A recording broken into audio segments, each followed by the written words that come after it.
Hola, ¿qué tal? Buenas tardes, mis queridos compañeros de viaje y buscadores de la verdad. De nuevo aquí, otro capítulo importante de la ley de Dios, que es la que nos da sabiduría para poder viajar sin ignorancia y con un conocimiento mayor de nuestra existencia y la existencia del universo de las cuales somos parte. Hoy es el capítulo 18. La musicalidad de la ley.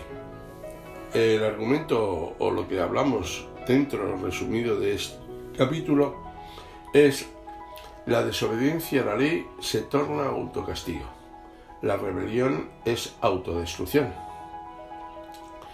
Y también nos damos las maravillas de la técnica, o vemos la maravilla de la técnica de la corrección del error para llegar a la salvación. Es un capítulo un poquito más largo, pero muy importante.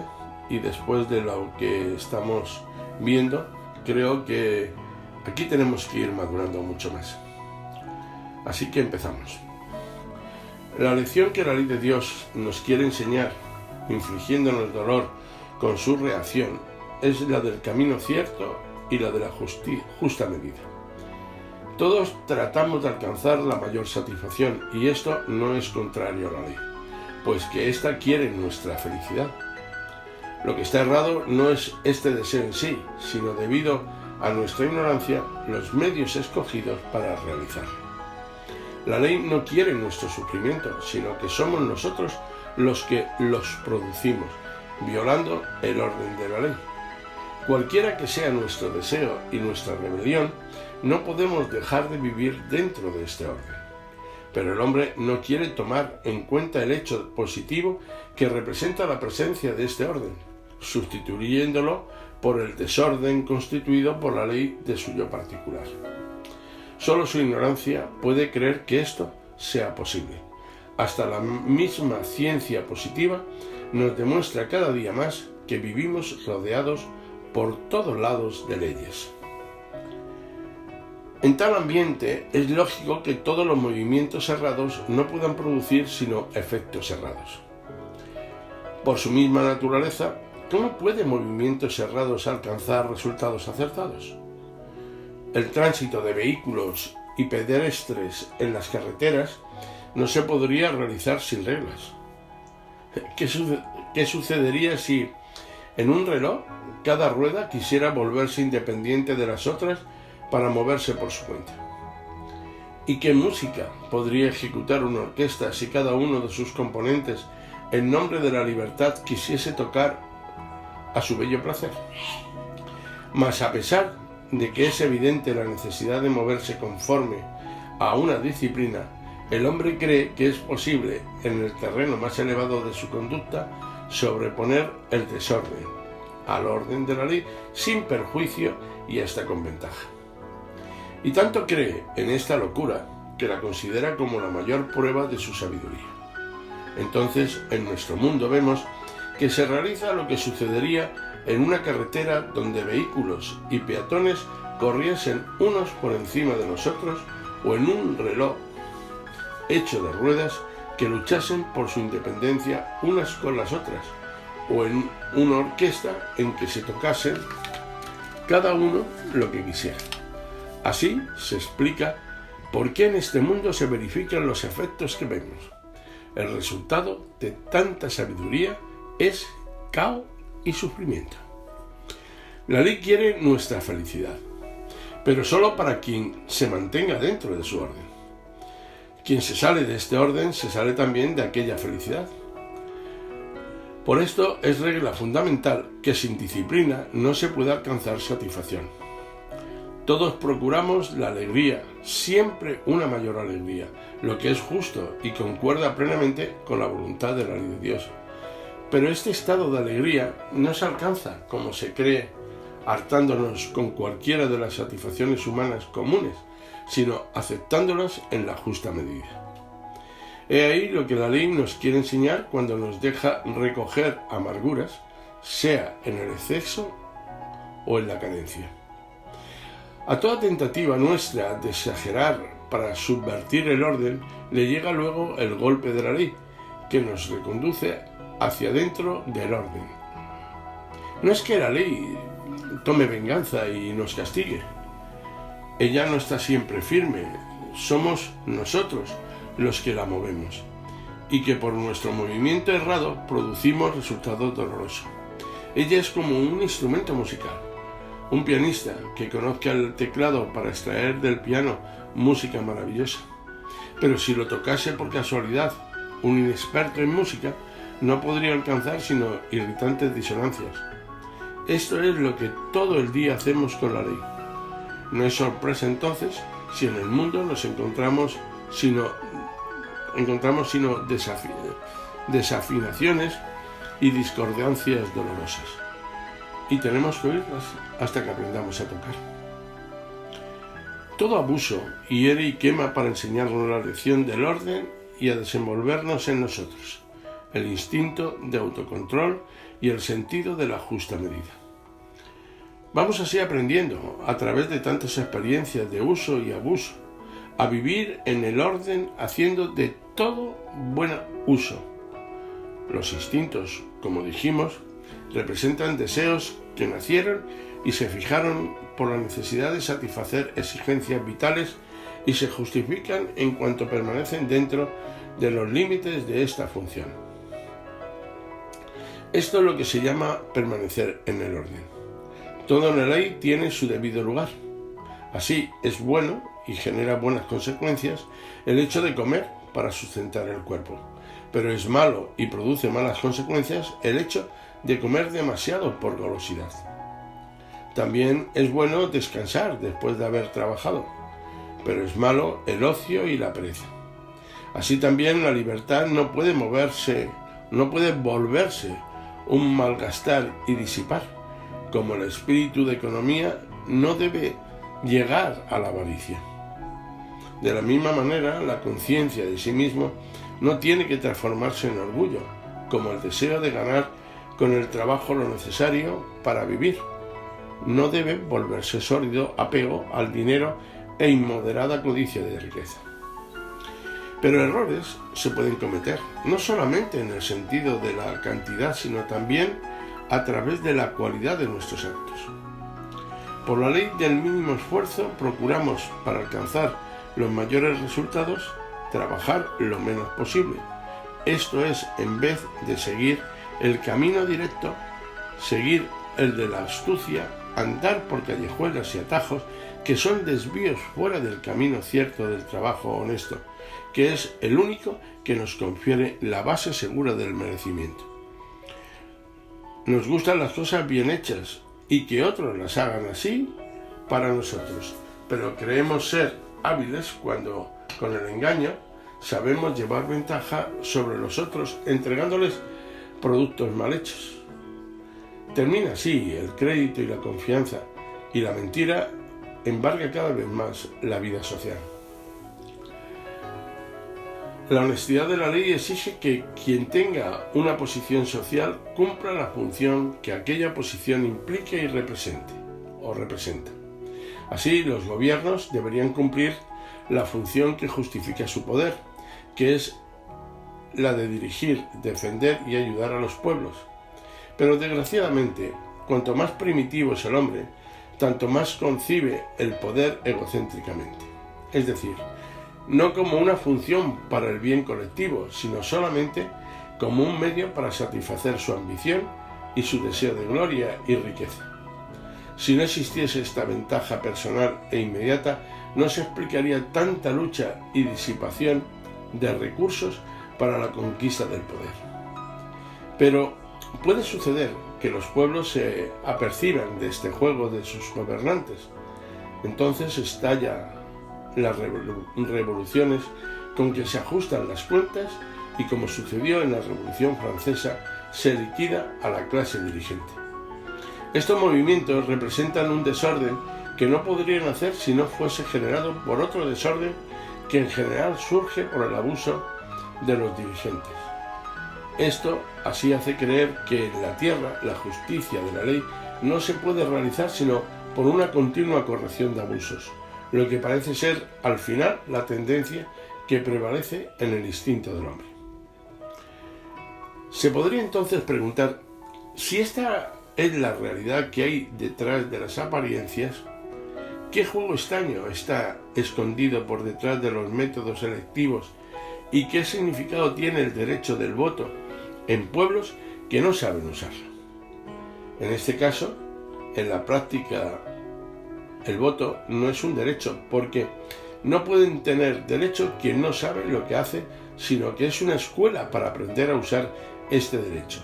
Escuela dolorosa, porque conforme a la ley, los errores no pueden ser corregidos sino a través de la dura experiencia de los propios sufrimientos. En todos los campos, el hombre que se equivoca ha de sufrir para aprender. En este caso, los pueblos han de sufrir la tiranía y la explotación hasta que aprendan a saber elegir, y los gobernantes han de sufrir rebeliones hasta que aprendan a gobernar con honestidad. Cada quien recibe siempre las consecuencias de sus actos conforme a lo que mereció. Así, los gobernantes tienen los pueblos que merecen y los pueblos los gobernantes que merecen. La vida no puede basarse sobre valores ficticios, sino que exige valores reales. Quien no vale nada y no hace nada, no recibe nada hasta que aprenda a valer y a hacer algo con valor. Esta es la justicia de la ley de Dios. Estamos viendo cómo los principios de la ley repercuten en todos los aspectos de la vida. La exactitud de su justicia se expresa por la ley del talión, porque la reacción correctiva corresponde exactamente a la naturaleza y proporciones de la culpa. Es por esto que fue posible interpretar el fenómeno de esta reacción como venganza de Dios, conforme a la ley del talión. Conocemos ahora cuál es la técnica con que la ley endereza el error y sin imposición forzada se obtiene la obediencia. El resultado, que a pesar de que el ser queda libre, él no puede salirse de esta obediencia. Esto es porque salir de esta ley constituye el mayor error, lo que equivale al mayor sufrimiento. Es así porque todo lo que está dentro de la ley es bueno, bello, agradable, en cuanto todo lo que está fuera de la ley es malo, feo y doloroso. La maravilla de esta técnica está en el hecho de que en un último análisis no es posible rebelarse a la ley, porque fuera de ella no hay vida, ni satisfacción. Los rebeldes que quieran salirse fuera de la ley se lanzan ellos mismos hacia fuera del paraíso, hacia el infierno, y queriendo invertir la misma, se invierten a sí mismos, condenándose a vivir invertidos, en un mundo invertido. E invertido quiere decir, en vez de felicidad, el sufrimiento, en lugar de la vida, la muerte. Así, la desobediencia es un suicidio, es una autocondena y un autocastigo que el rebelde ejecuta con sus propias manos contra sí mismo. Los rebeldes quisieran librarse de este juego de la ley porque creen que es lo mejor y en su ignorancia creen que esto es posible. Pero la ley es la sustancia de nuestra vida misma, porque nosotros mismos, en el fondo, somos Dios y como tal su ley. Por lo tanto, si llegase a haber una verdadera rebelión y si ella tuviese éxito y venciese en la batalla contra la ley, esto sería destruir nuestra propia.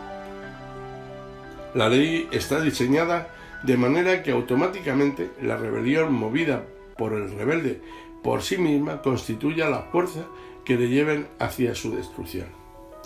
Si de esta manera rebelarse quiere decir destruirse a sí mismo, tarde o temprano habrá que acabar con la rebelión si no queremos ser destruidos. De esto no se puede huir. La ley es el pensamiento y la voluntad de Dios. Y si fuese posible destruirla con la rebelión, sería posible también destruir a Dios, que es el más inaceptable de los absurdos. Entonces, ¿qué hace la ley? Se libra de la dolencia de la rebelión, liquidándola y eliminándola de su sistema y anulando a los rebeldes. Este es el verdadero infierno eterno. La voluntad negación de la vida es la nada. Pero, ¿qué ser, por malo e ignorante que sea, podría querer esto?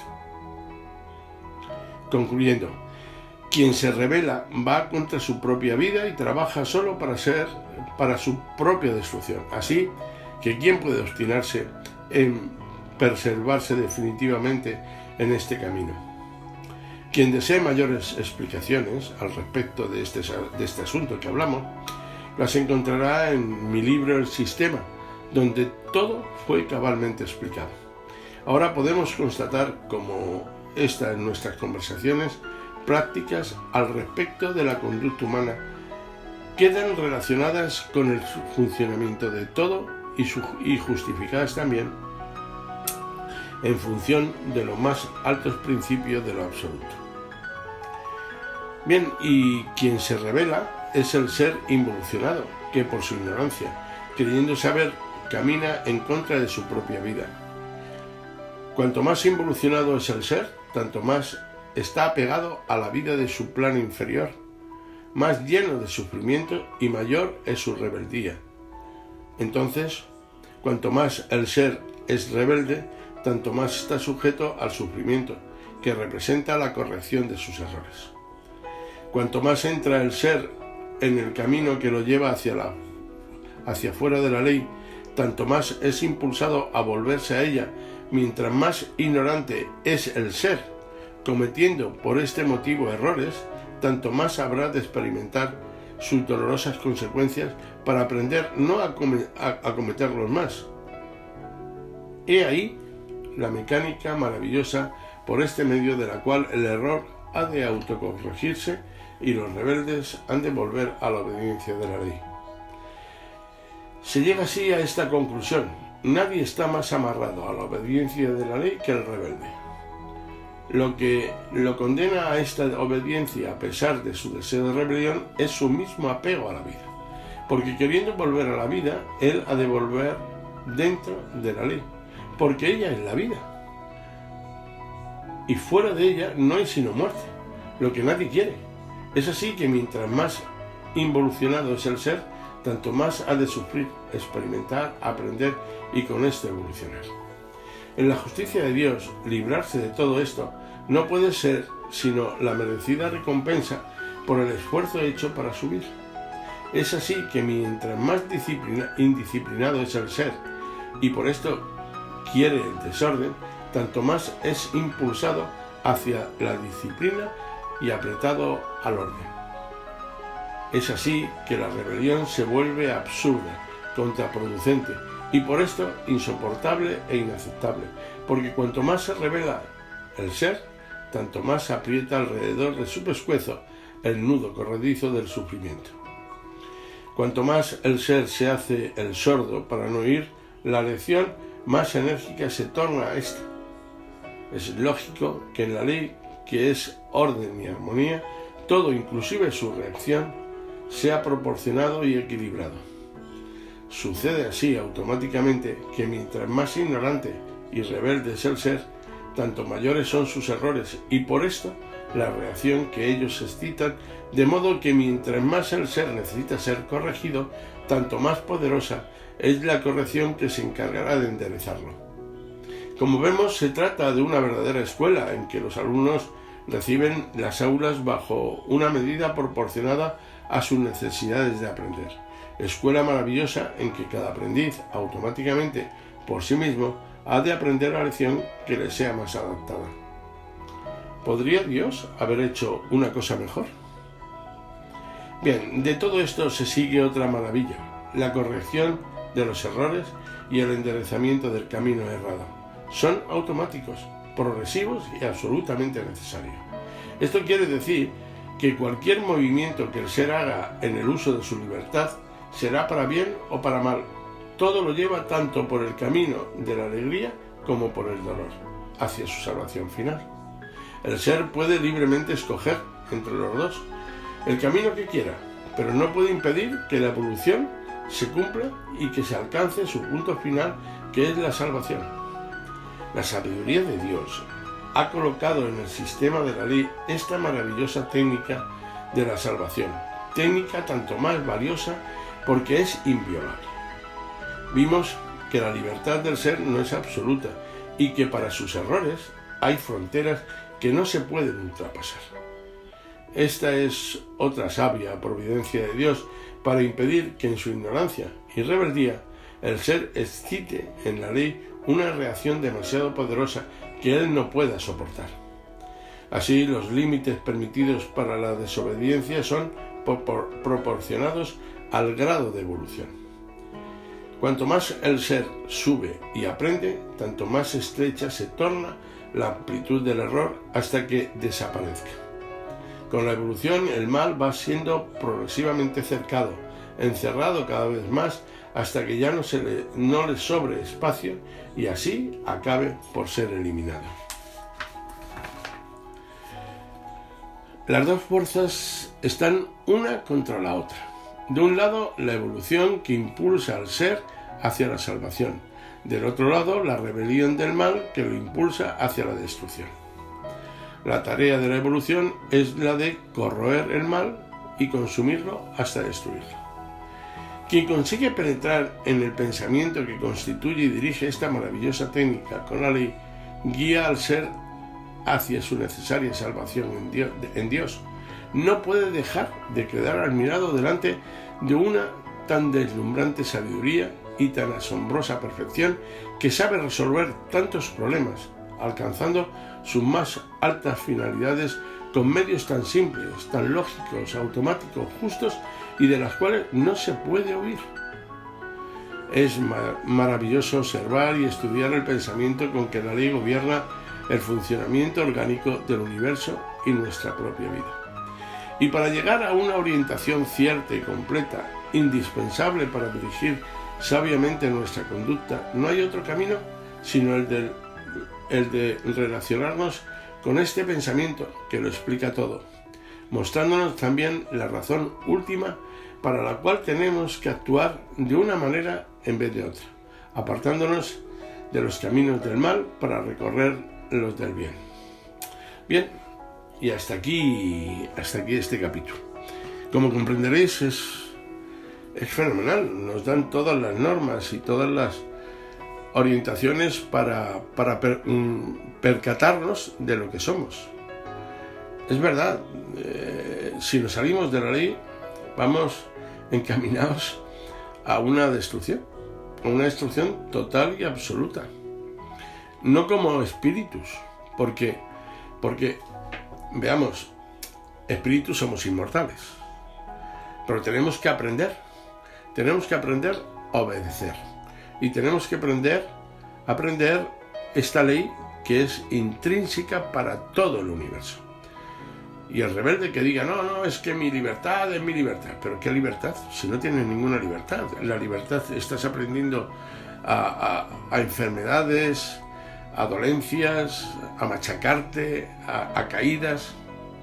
Si estás dentro de la ley, puedes hacer lo que te dé la gana, pero dentro de la ley, obedeciendo y cumpliendo realmente los cánones que para eso fuimos creados.